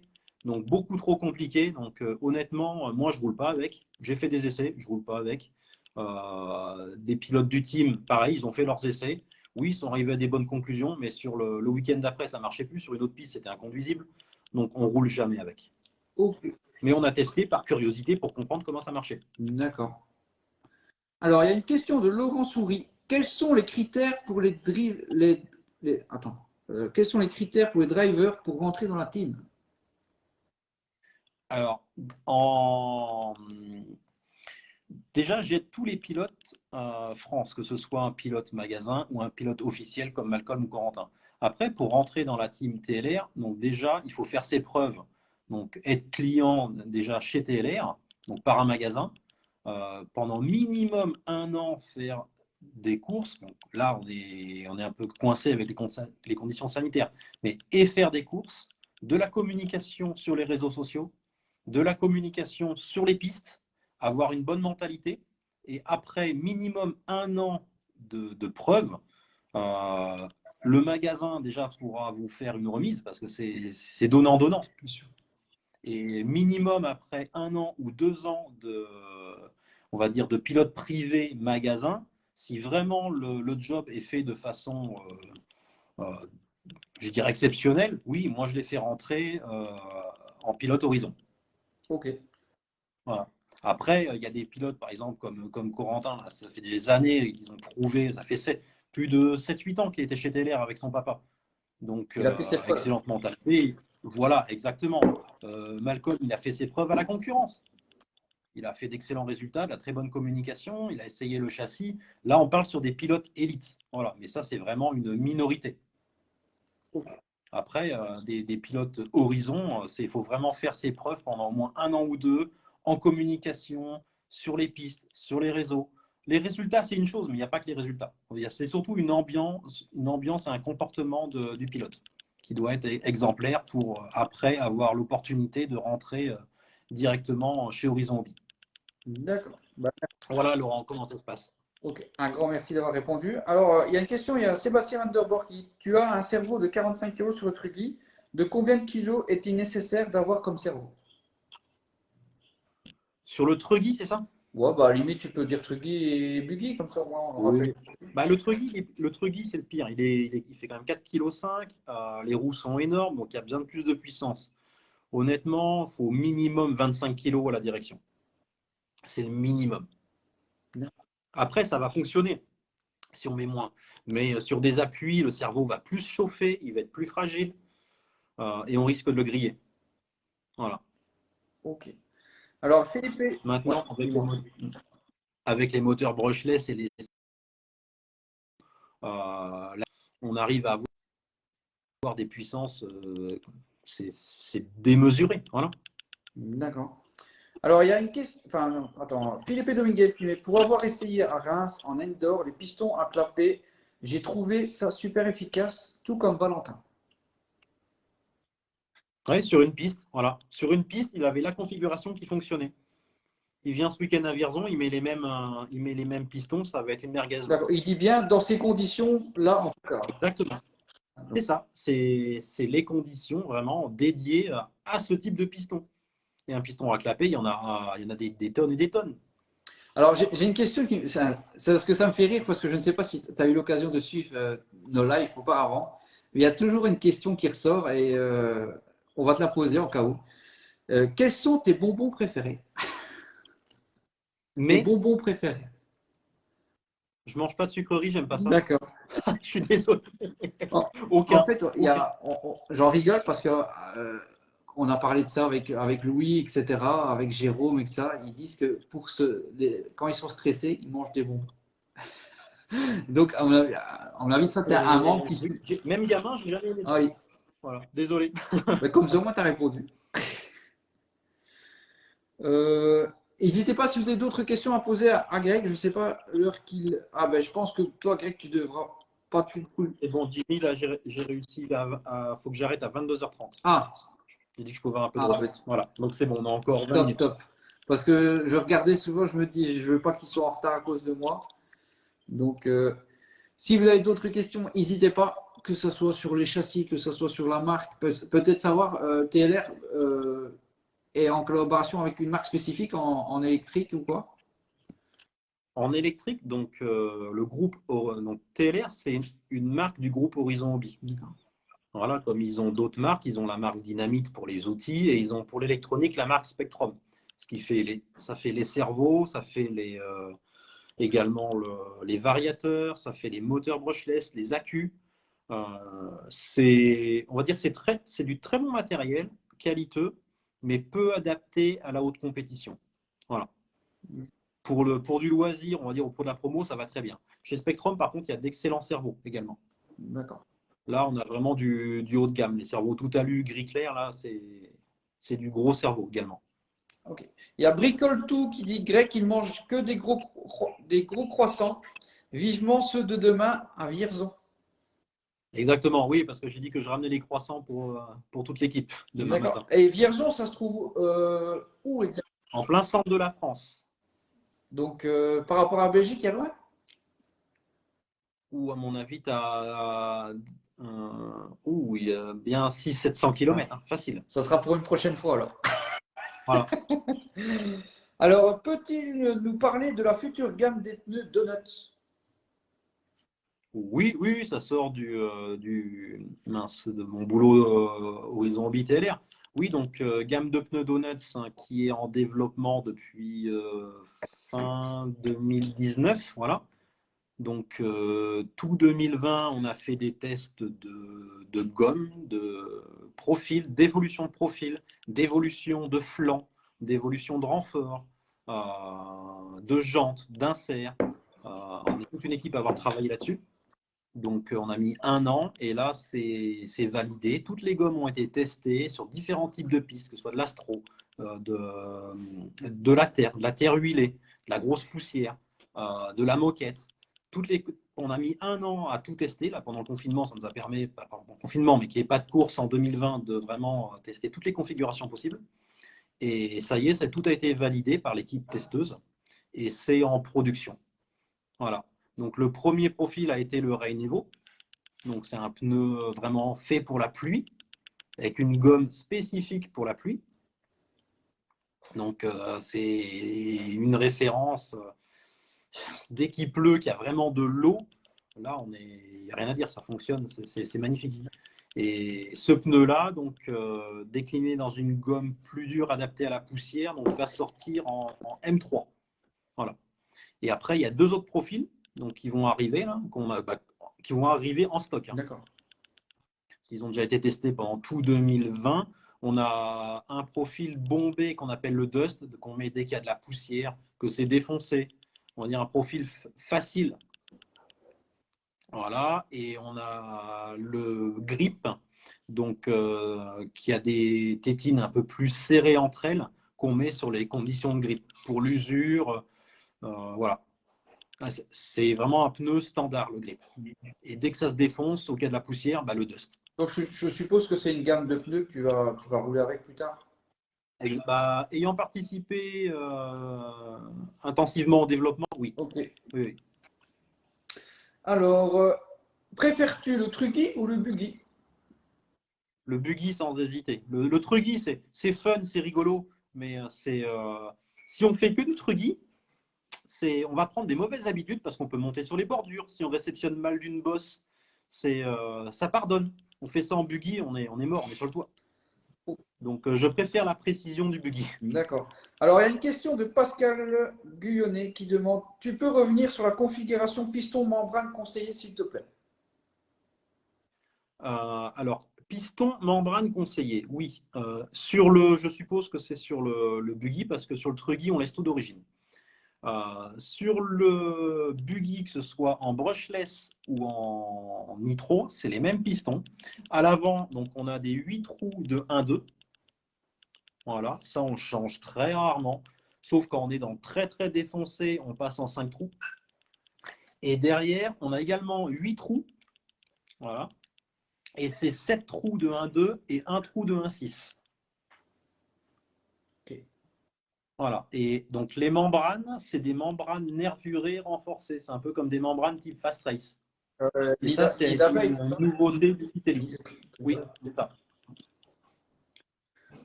Et c'est rare qu'on change. Seulement dans le très défoncé où on va passer en 5 trous. 5-1-5 devant. Et derrière, on est en 4-1-5 plus une fois un 9. Et dans le défoncé également, on va virer les membranes nervurées et on va passer en émulsion. D'accord. Voilà. Ça, c'est des tests qu'on a fait depuis qu'on a l'auto, qui ont été faits également en collaboration avec les US, qui nous font des très bons retours. Donc, on a testé et ça fonctionne aussi très bien ici. Ok, alors une petite question pour toi. Tu fais spécialement attention à quoi lors de la découverte à pied du circuit?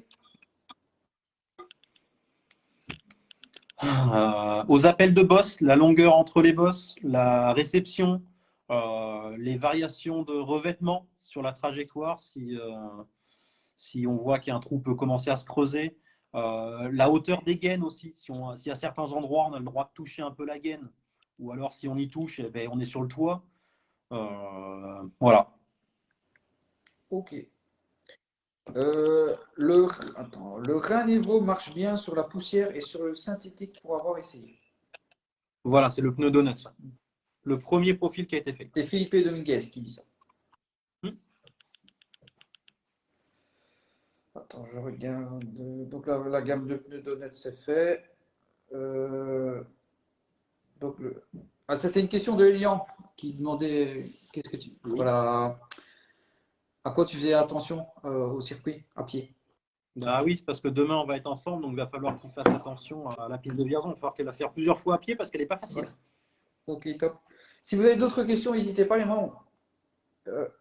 Comme Greg doit partir après, donc tardez pas à poser vos questions.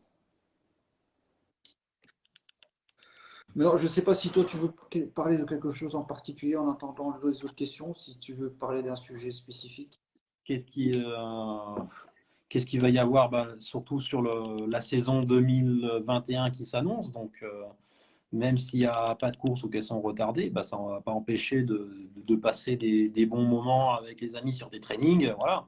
Certes, on ne pourra peut-être pas faire des regroupements trop nombreux. Comme ce week-end à Vierzon, on est quand même limité en place avec respect des règles sanitaires. On ne peut pas faire tout et n'importe quoi, malheureusement. Donc, on essaye de répondre aux pilotes en leur proposant des trainings. Certes, c'est un peu au dernier moment, mais c'est qu'on ne peut pas faire autrement. Voilà. Alors, il y a une question de Romain. C'est une très bonne question. Salut, comment choisir sa marque de châssis en début de saison quand on hésite à aller chercher, à aller vers plusieurs marques? Celle qui te plaît le plus, celle pour laquelle tu as un coup de cœur. Si c'est un Kyosho, mais prends un Kyosho. C'est parce que si tu prends un Mugen à la place, tu diras que ça va pas, que ça marche pas, parce que ça n'aura pas été ton coup de cœur. C'est comme les vraies voitures, c'est au coup de cœur. Exactement, exactement. Parce que faut pas prendre celle que va te dire ton copain ou alors que celle qu'a tous les gars du club. Non, faut prendre celle qui te fait plaisir. Voilà. Ouais. Après, tu auras tout le temps un support technique derrière pour t'aider à la mettre au point. Bah, j'espère. Alors, une question de Sébastien qui demande quel est l'aspect le plus important à prendre en compte pour un débutant qui rentre en piste? L'aspect le plus important techniquement? J'ai pas compris la question. Quel est l'aspect le plus important à prendre en compte pour un débutant qui rentre en piste? Limite, si tu sais nous en dire plus, Seb, pour voir sur quel point de vue tu veux poser cette question. On y reviendra juste après. Il y a une autre question de niveau outillage des marques de préférence. Moi, j'ai les outils Donuts. Voilà. J'ai pas de souci particulier avec. Hein. C'est les lames qui sont en nitrure de titane jaune. Ça va très bien.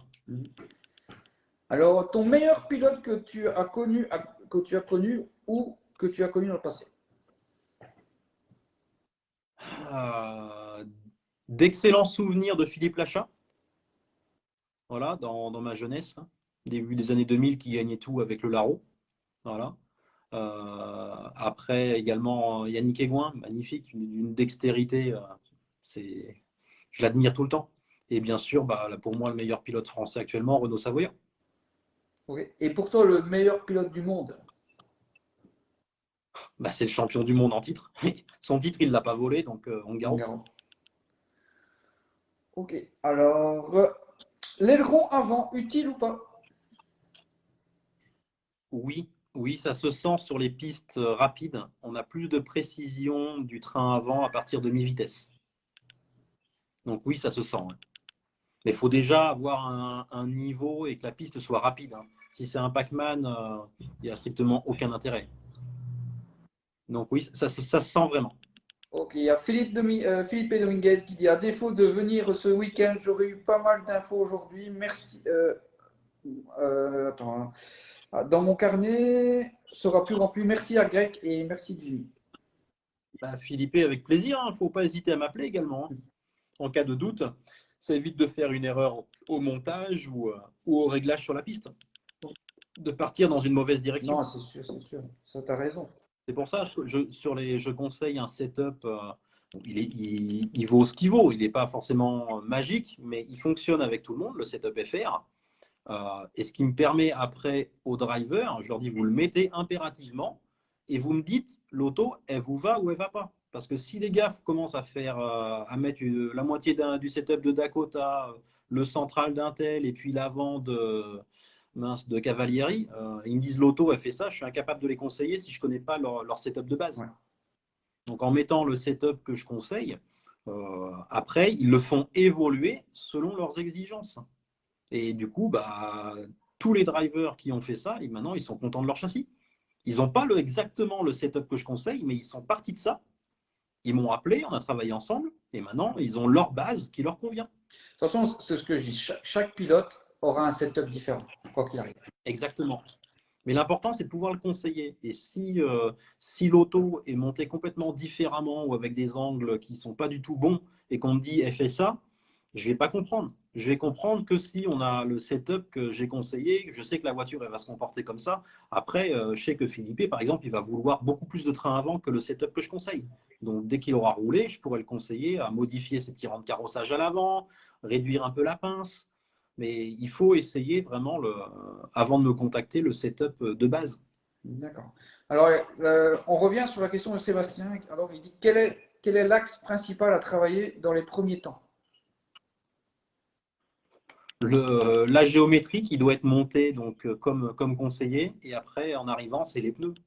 Les pneus, c'est le premier élément qui nous lie au sol. Si on a des pneus en bois, désolé, on pourra même avec la meilleure géométrie du monde, on ne pourra pas faire un tour. Ouais. Donc la qualité de la gomme, je ne vais pas dire que les autres ne sont pas de bonne qualité, pas du tout, mais c'est le bon choix au bon moment. Ok, alors il y a une autre question voilà, qui dit comment aborder ses premiers tours de piste? Déjà en roulant, en essayant de ne pas sauter les bosses. Visualiser voilà, bien. Faire au moins 3-4 tours sans sauter. Certes, on se fait doubler, mais pour comprendre et apprendre les virages, mémoriser la succession de virages. C'est ce que j'allais dire. Ouais. Voilà, et après, bah, tiens, au bout du 4e tour, ah là, cette bosse-là, j'ai vu que c'est bon, elle se sautait facilement, bim, ça y est, on l'enquille. Et progressivement, tout le monde n'a pas des doigts en or et est capable d'apprendre la piste au bout de 2 tours. Ouais, ouais, ça, tu as raison. Et si tu aurais des conseils à donner pour ceux qui veulent débuter dans le RC, etc., je ne sais pas si tu as des conseils spécifiques. Et si vous... Déjà, je dirais maintenant, commencer par du brushless. Le nitro, il faut quand même de la compétence au niveau réglage moteur, entretien du moteur, réglage d'embrayage, filtre à air. On a vite fait, pour un débutant, de faire des erreurs. Voilà. Et puis, n'hésitez pas à faire monter vos voitures par des professionnels. Il y a des magasins qui font ça très bien. Ça évitera toute erreur. Certes, c'est une prestation qui est facturée, mais au moins, la voiture sera bien montée, elle va aller droit, il n'y aura pas d'erreur. Ouais. Alors, une question de Elian, technique particulière pour atténuer le stress sur le podium. Arrêter le café. C'est Après, faut rouler, faut rouler, faut rouler, faut rouler. Hein. C'est à force de rouler qu'on sera moins stressé. Mais je Voilà. pense que c'est aussi avoir une confiance en soi aussi, ça fait beaucoup. Ah, pas avoir peur. Quoi qu'il arrive, Oui, je oui, pense oui, qu'on. oui. Et on n'a pas peur avec l'entraînement, ça vient tout Et, seul. Après, il y a toujours un peu de et stress, mais c'est à force de tu s'entraîner. seras pas critiqué dans. Enfin, moi, j'ai eu l'occasion. Enfin, ça fait pas, voilà, ça fait pas non plus des éternités que je roule. Et j'ai roulé avec des grands pilotes et j'ai fait des conneries et j'ai jamais été critiqué, bien au contraire. Il venait, il me dit, écoute, voilà, je t'ai vu rouler, il y a ça qui va pas, tu devrais faire ça, faire ça, faire ça. Bien sûr, Donc, bien sûr, faut écouter les pas, consignes. Hein, pas voilà. avoir peur du ridicule, vous ne serez pas jugé. Il y aura toujours des grands pilotes qui seront là pour vous aider, pour vous conseiller. Donc, Tout à fait. Il ne faut pas hésiter, hein, on ne mord pas. Après, il ne faut pas venir me demander un conseil sur une autre marque. Je vais être capable de vous aider dans les règles générales. Tiens, bah voilà, l'auto, le carrossage, il est complètement défectueux d'un côté, mais je suis incompétent pour être pointu sur un Mugen ou sur un Kyosho. Vaut mieux demander aux bonnes parce que personnes. c'est un Voilà. châssis que tu ne connais pas et que tu. Voilà. Tout à fait, tout à fait. Donc oui, si on me dit qu'on a de la 100 000 au centre, de la 30 000 derrière et que l'auto elle est bizarre, automatiquement j'ai réorienté vers un 773 ou quelque chose de base. Voilà. Mais ce ne sera pas optimum. Okay. Yeah, C'est pas que je veux pas, c'est qu'il y a des gens plus compétents que moi dans leur marque. c'est vrai. Moi, je pense que voilà, chacun a ses spécialités, a ses comment, Spécificité. ouais, je sais pas le mot que je veux dire, mais voilà, toi, tu as eu la chance d'étudier un châssis.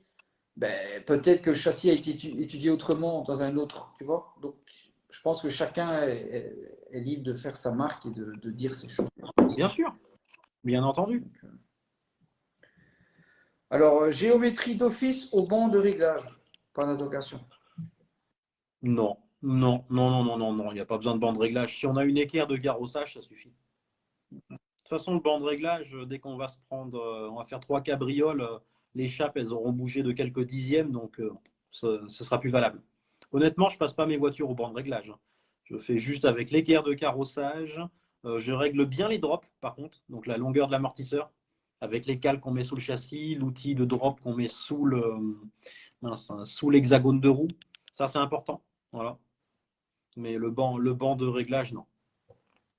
En piste 1/8, oui, c'est obligatoire, parce que là, il ne faut pas du tout de jeu, une grosse précision. Donc là, oui, piste 1/10, piste 1/8, d'accord. Mais en tout terrain, non. D'accord.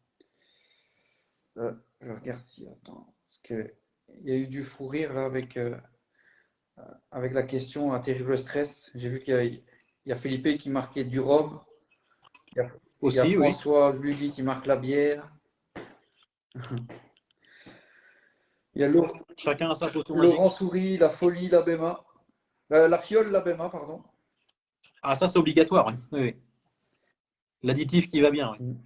Euh, Pour le café du matin, moi, pour les amateurs. personnellement, voilà, moi, j'utilise le Labema aussi en micro. Maintenant, voilà, chacun fait ce qu'il veut, mais Il en faut pour tous les goûts. Voilà, c'est un fabricant français. Ça a fait ses preuves en étant plusieurs fois champion de France.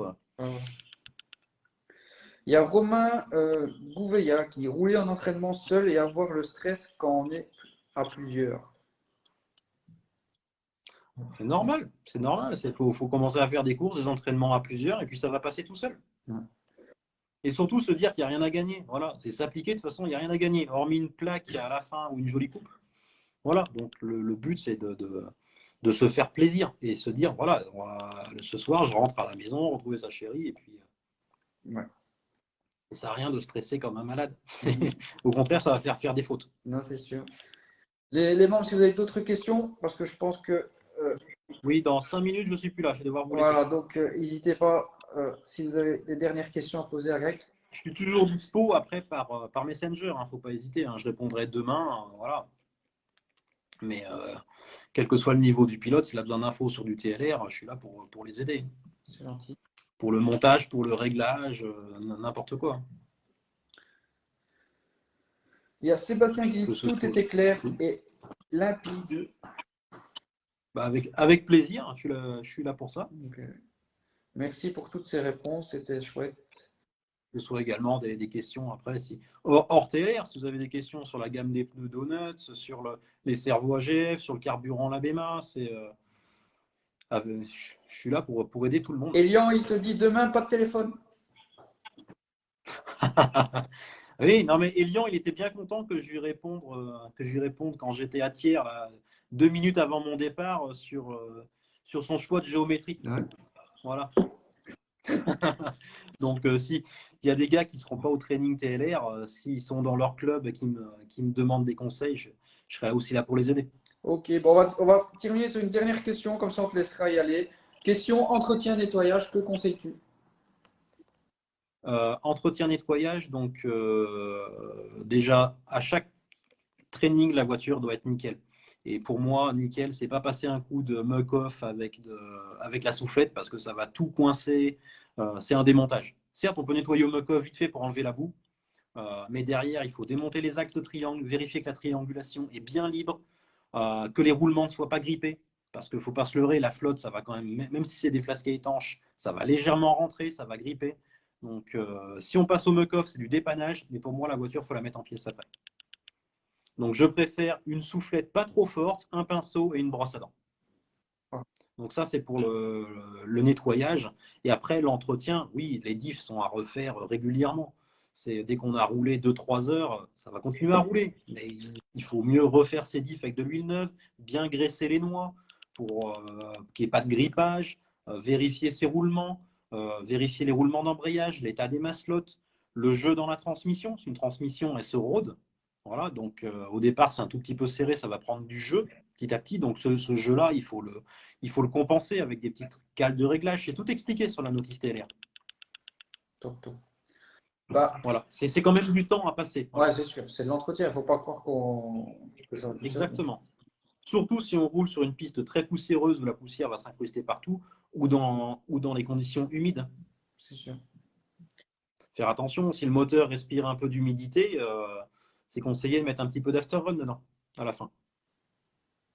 Ok, il y a Philippe Dominguez qui dit bien graisser la barre Ackermann sur le TR après chaque roulage. Exactement, oui. Si ça roule dans la poussière, oui. On a une barre d'Ackermann qui est montée sur des coussinets bronze avec de la graisse. C'est super libre, très précis. Par contre, si la poussière vient là-dedans, ça ne fait pas tarauder et on aura tout détruit. Donc, c'est à nettoyer. Voilà, dès qu'on a roulé dans la poussière, on démonte, on nettoie avec un coton-tige, du dégraissant, et on met un peu de graisse et ça repart. Et ça fait la saison sans problème. Ah ben mais si on ne fait pas d'entretien, mais c'est valable pour tous, ça. Si on ne fait pas d'entretien, on le paye un jour. C'est sûr. Que ça soit sur du RC, que ça soit sur des vraies voitures, que ça soit sur... Exactement. Ah ben en tout cas, Greg, ça marche. Je vais te laisser parce que je oui, des choses importantes à faire après. Donc, je vais finir par tout. Là, j'ai un point, je vais devoir passer sur autre chose. Merci beaucoup, Jimmy, pour l'invitation. Je t'en prie, un grand merci. Merci pour avoir répondu à toutes les questions des membres. Exactement. Donc, maintenant, je te suggère d'inviter mon driver TLR qui est pas loin de chez toi. Donc, Malcolm, il sera très content de répondre à tes questions. C'est fait. Il est dans l'agenda. Voilà. Et si tu veux demander aussi à Corentin, il te répondra avec grand plaisir. Ah ben, pas de souci. Je le contacterai. Malcolm, c'est déjà fait, mais pas Corentin, donc je le D'accord. contacterai. En tout cas, Eh ben, c'est très bien. grand merci et merci de m'avoir accordé ce temps sur le groupe. Merci à toi, Jimmy. Merci à tous tes auditeurs. Voilà, j'espère que j'ai pu les aider, répondre aux questions qui les intéressaient. Et puis je le redis, hein, même s'il n'y a pas de live, vous me demandez donc conseil par Messenger ou par email, je réponds au plus vite. Voilà. Il ne faut vraiment pas hésiter, vous ne me dérangerez pas. Ah ben, c'est gentil. Ce sera avec Ben, plaisir. je te souhaite une bonne fin de soirée, un bon week-end et au plus vite. Merci bien, Jimmy. Week-end avec le team TLR à Vierzon. Donc, on va être une bonne vingtaine de pilotes, plus les membres du club, donc 25-30 pilotes en tout. Donc, week-end découverte, apprentissage des réglages, des setups, et puis surtout du plaisir entre nous. Ok, ben, au plaisir de te rencontrer. Merci À bien, Jimmy. bientôt. Allez, bonne fin de soirée à Merci, tous. bonne soirée. À Ciao, ciao, bientôt. ciao. Salut.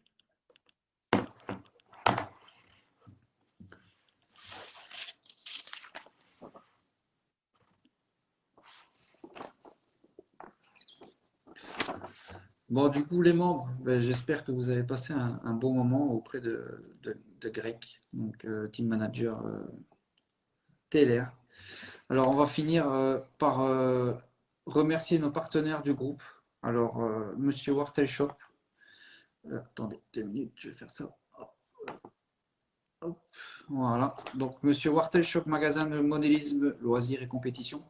Alors, n'oubliez pas que sur maintenant, grâce au groupe, donc avec le code RC Mode Racing, vous avez 5% sur tout ce qui est tous les produits WS Line et les produits OTA.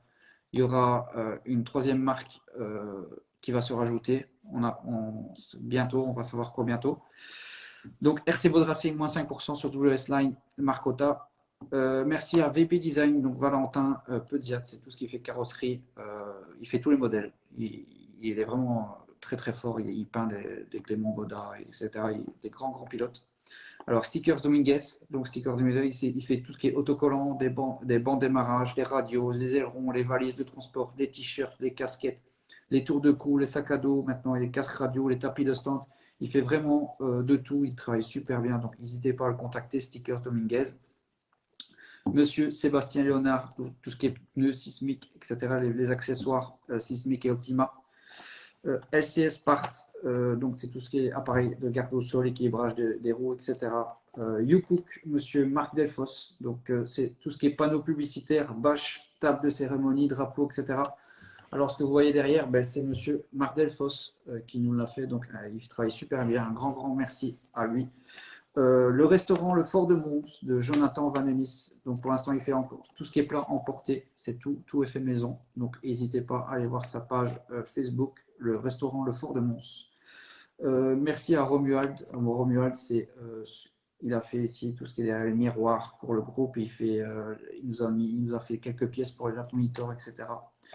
Je vais remercier aussi Frédéric Soto. Alors Frédéric Soto, c'est grâce à lui que j'ai le t-shirt. Donc c'est lui qui l'a commandé sur Donuts pour moi. Donc un grand merci à lui. Merci à Elian. Merci à Elian pour la petite lampe ici que vous voyez TLR qui m'a offert pour le live d'aujourd'hui. Donc un grand merci à Elian. Et je vais finir par remercier donc aussi le club de beauf. N'oubliez pas le club de beauf, piste RC 1.8, 1.10, thermique et brushless. Et voilà, je vais finir par remercier tous ceux qui sont derrière moi pour le groupe. Alors, il y a Julien, il y a Alexis, il y a ma femme aussi, parce qu'on passe énormément de temps sur le groupe. Il ne faut pas croire que ça ne nous prend pas de temps. Je suis énormément sur mon téléphone, je suis énormément en contact à vidéo avec Alexis et Julien. On essaye de trouver des solutions pour vous satisfaire, pour que vous preniez plein de beaux moments sur le groupe. Alors, un grand merci à Alexis et à Julien qui font un travail magnifique derrière moi. Ici, je me permets aussi de vous montrer, afin de vous faire des cadeaux, etc., les frais d'envoi et tout ça. On a reçu les porte-clés du groupe ainsi que les bics. Donc voilà, je ne sais pas si... Avec la piste de beauf derrière. Voilà, ici, le bic avec RC Mode Racing. On vend le porte-clés et le bic à 5 €. Donc, n'hésitez pas si vous voulez, vous contacter Julien, Julosque ou Alsam ou moi en message privé. Et on a aussi les mugs. Je vais vous montrer. C'est les mugs, les tasses. Hop. Voilà. Ils sont comme ça au prix de 10 €. Et on fait des t-shirts aussi. Alors, je vais parler un peu des t-shirts parce que il y a des gens, enfin non, pas des gens, il y a une personne qui m'a contacté, qui m'a demandé, ouais, mon t-shirt, mon t-shirt. Alors, à savoir que les t-shirts, ben, on ne peut pas en commander 50 ou 100 sans savoir vos tailles, etc. Parce qu'après, on va se retrouver peut-être avec des t-shirts qu'on ne va pas vendre. Donc, on attend d'avoir votre plus d'infos. Donc, vous nous dites, voilà, Jimmy ou Julien ou Alexis, on veut un t-shirt, par exemple, XL ou un t-shirt de 12 ans. Et à ce moment-là, il faudra attendre une quinzaine de jours pour qu'on puisse les commander pour les recevoir. Donc, tout ce qui est t-shirt, vous devez attendre au moins 15 jours, 3 semaines pour les recevoir. Maintenant, tout ce qui est bic, porte-clés et les mugs, ça, on a de stock. Donc, merci de votre compréhension par rapport à ça. Merci d'être aussi nombreux. Ben, je ne sais pas si vous avez vu, on a passé les caps des 3000 membres. Donc, franchement, chapeau. Moi, je vois les membres monter chaque jour et je me dis que vous êtes super. J'aurais un dernier service à vous demander, s'il vous plaît. Allez vous abonner à notre page YouTube, donc RC Mode Racing. Ça va nous permettre de faire les lives directement sur YouTube et plus comme on fait, voilà, ça va nous faire un gain de temps. Ça va être beaucoup plus facile parce que parfois, avec les lives sur Facebook, avec Facebook, il y a des problèmes de coordination, etc. Donc, c'est vraiment compliqué. Donc, si je peux vous demander de d'aller vous abonner à la page YouTube, ça serait vraiment super, partager autour de vous, le groupe continuer comme ça. Et voilà, jeu concours 3000, ouais, donc on va faire un jeu concours pour les 3000 membres. Donc on va offrir un lot complet, on va offrir un bic, donc un stylo, un porte-clés et un mug. Tout ça, ça sera mis sur le groupe. On va vous demander d'aller vous abonner. On va vous demander deux, trois choses afin qu'on ait plus de facilité sur YouTube. Donc voilà, je vais finir par vous dire une bonne soirée. Un grand merci d'avoir suivi le live. J'espère que ça vous a plu. Et voilà, un grand merci. Bonne soirée et à bientôt. Ciao, ciao.